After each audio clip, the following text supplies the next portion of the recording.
शालेय विद्यार्थिनी शिक्षिकेकडून मारहाण, शिवसेनेकडून आक्रमक पवित्रा घेत या प्रकरणाची गंभीर दखल, शाळा प्रशासनात जाब विचारत कार्यवाहीची मागणी।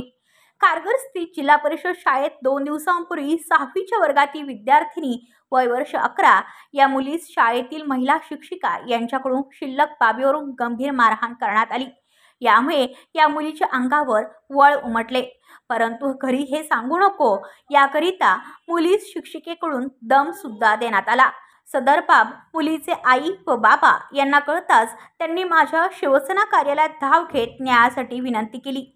आम्ही तातडीने मुलीच्या आईवडिलांसमवेत या विषयाचे गांभीर्य ओळखता शिवसेनेचे पदाधिकाऱ्यांसमवेत शाळेस भेट देऊन प्राध्यापक श्री सुनील बडगेरे व शाळा प्रशासन यांच्यासमोर सदर महिला शिक्षिकेस जाब विचारत या प्रकरणावर खडसावत त्यांच्याकडून लेखी माफीनामा घेतला व यापुढे असे अनुचित प्रकार घडू नये यासाठी शाळा प्रशासनास खबरदारी घ्यायच्या सूचना दिल्या।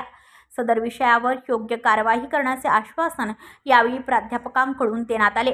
यावेळी शिवसेना महानगर प्रमुख औषित राऊत, महानगर संघटक गुरुनाथ पाटील, उपशहर प्रमुख नंदू वारंगसे, प्रशांत जांभूळकर, शाखा प्रमुख संतोष कटिमनी, युवा सेना शहर अधिकारी निखिल पानमंद, अश्विन ससाने, आशुतोष जवळकर आदी पदाधिकारी उपस्थित होते। ब्युरो रिपोर्ट खारकर, पनवेल वार्ता न्यूज। आपल्या परिसरातील बातम्या आमच्यापर्यंत पोहोचवण्यासाठी स्क्रीनवर दिलेल्या क्रमांकावर संपर्क साधू शकता।